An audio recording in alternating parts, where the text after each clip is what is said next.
An Introduction to the Devout Life by St. Francis de Sales, Book 3, Chapter 5, of Inward Humility.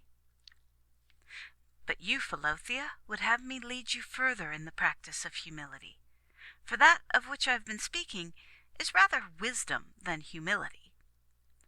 There are some who neither will nor dare consider and dwell upon the individual grace which God has conferred upon them, for fear of vainglory and self-conceit. But they are mistaken. For if indeed, as the angelical doctor tells us, St. Thomas Aquinas, the sure way of attaining to the love of God is to dwell upon his mercies, the more we appreciate them, the more we shall love him.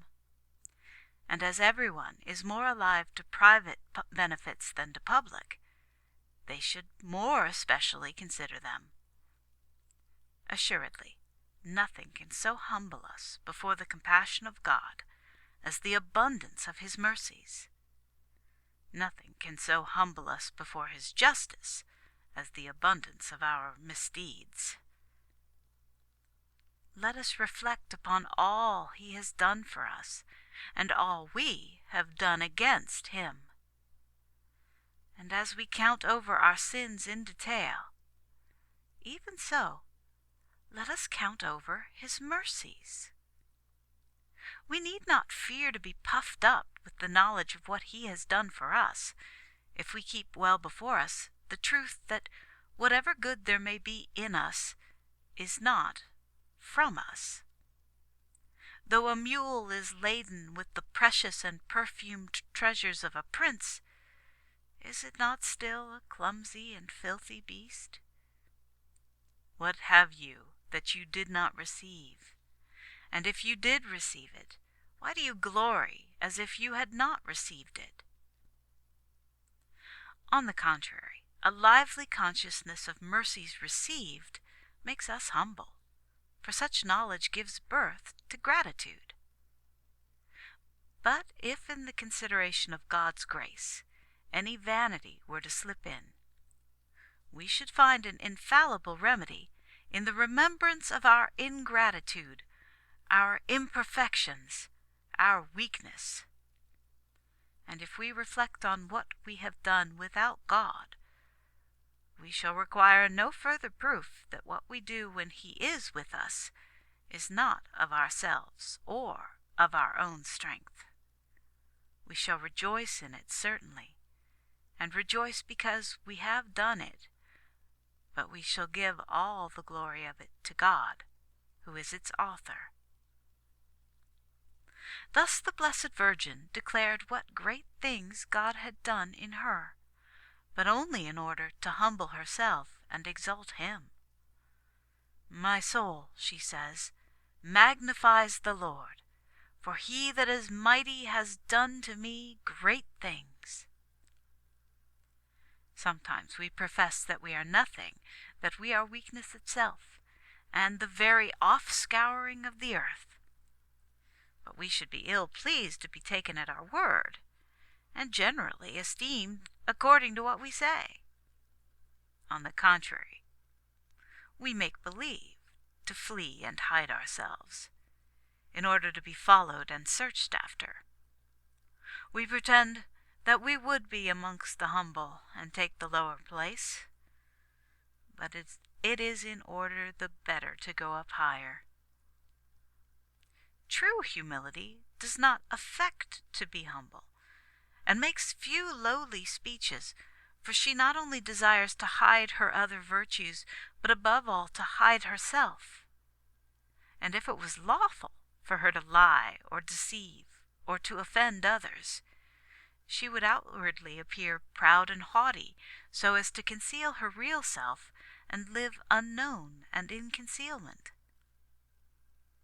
My advice, therefore, is that you do not abound in expressions of humility, or at least let a hearty inward feeling agree with whatever you say outwardly. Never cast down your eyes without humbling your heart.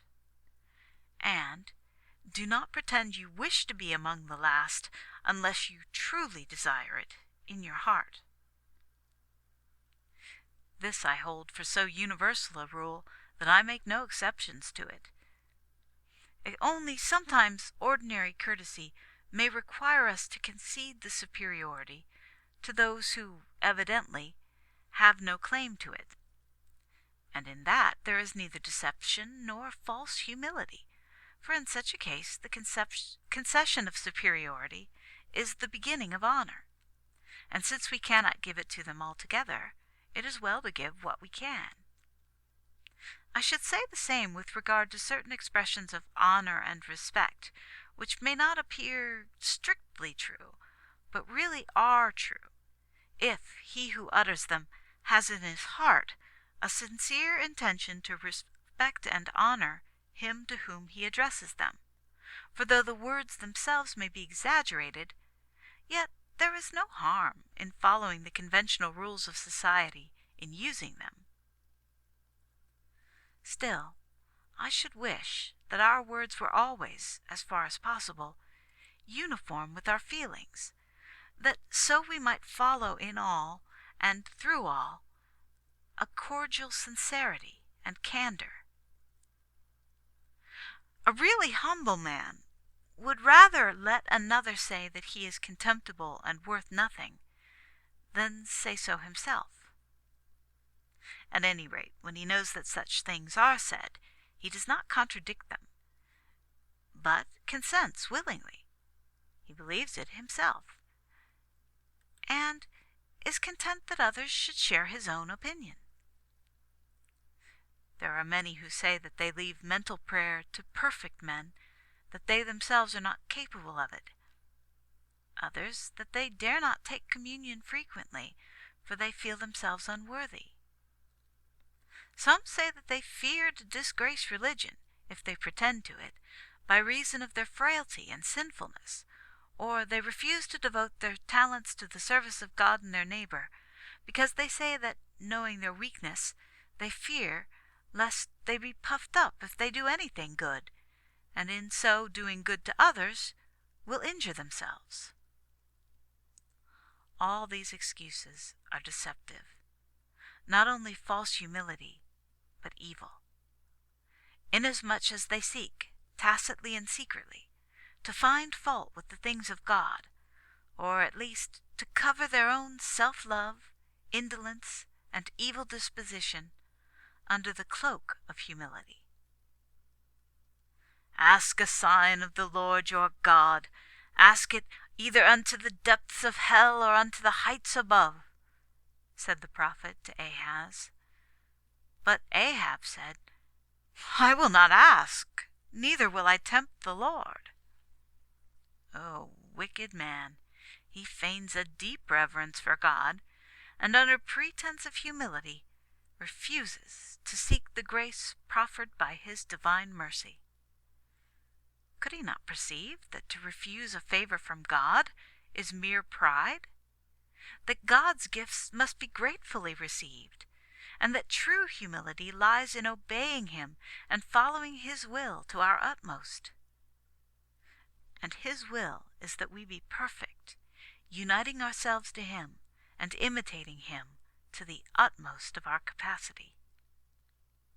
The proud man who trusts in himself may well fear to undertake anything, but the humble are bold in proportion as they feel their own insufficiency, and as they count themselves weak, they acquire strength, because all their reliance is in God, who delights to magnify his omnipotence in our weakness, and to elevate his mercy upon our misery.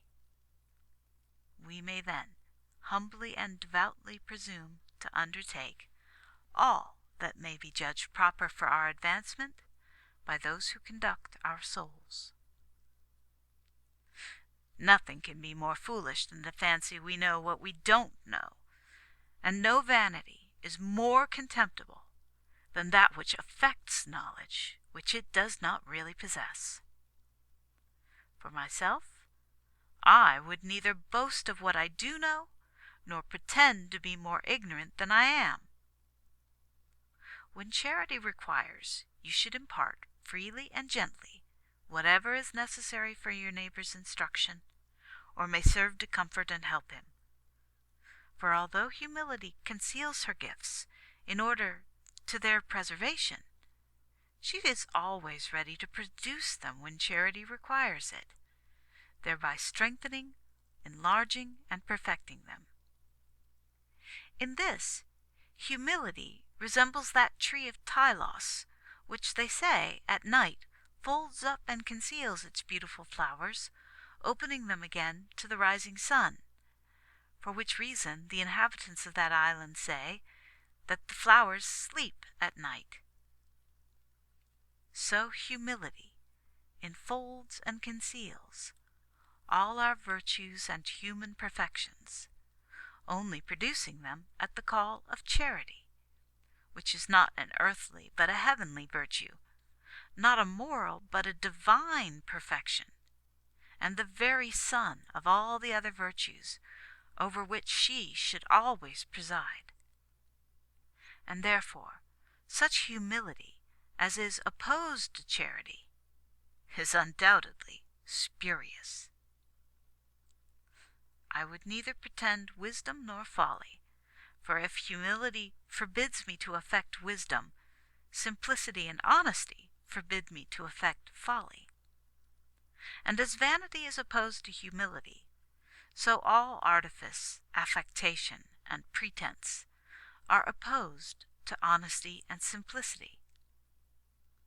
Nor because certain eminent servants of God have assumed a garb of folly, must we think to imitate them, the inducing causes of their actions being so rare and extraordinary that they cannot be any example to us.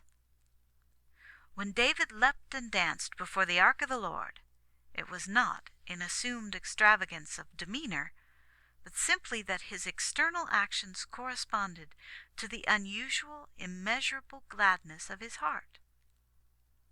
Therefore, when Michal his wife reproached him with his folly, he was not offended by her contempt, but continuing in his earnest, hearty demonstrations of joy, declared himself willing to bear some reproach for God's sake. In like manner, if any despise you, or count you as foolish and contemptible, on account of those actions which proceed from a true and hearty devotion, humility will teach you to take pleasure in such honorable contempt, the cause of which is not really in you, but in those that reproach you. End of Chapter 5 of Book 3.